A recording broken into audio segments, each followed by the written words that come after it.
Hello, I am going to review Google Maps terms of service.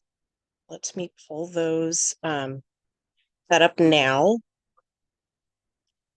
Um, First of all, um, when you agree to Google's terms of service, you get the rights to a license, meaning that you are licensed to use Google Maps. And that means you can view and annotate maps, create files, and publicly display content if you give the proper attribution. Um, what you give up is that you give up any rights to claims about risks.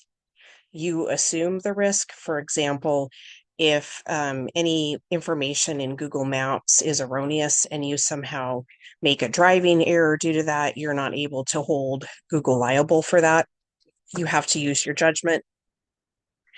Another thing that you give up is the right to your content in Google Maps, except for intellectual property. But if you transmit any kind of information to Google Maps, that becomes essentially the property of Google Maps.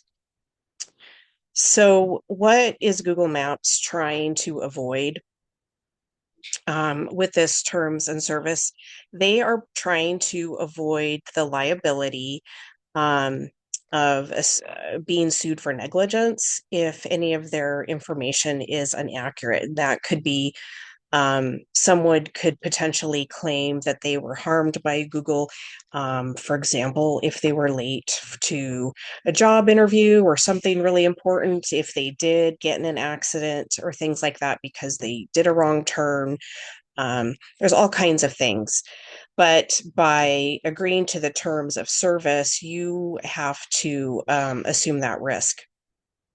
The other thing that Google is avoiding the liability of is having to pay money for any content that they have by that they get from their users.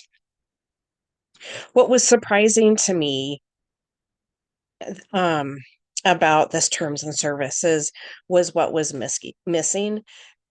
Could not find any information that was protecting the user regarding their privacy. There is a lot of private information that is that can be stored on a user, and nowhere in here does that protect the user um, or Google for that matter. I don't see where anything protecting Google from being sued for um, perhaps if there was some kind of data breach or whatnot, and this information was leaked to a third party.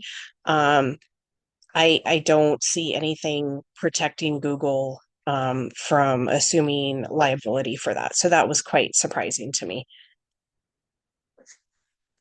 And thank you for listening to my vlog.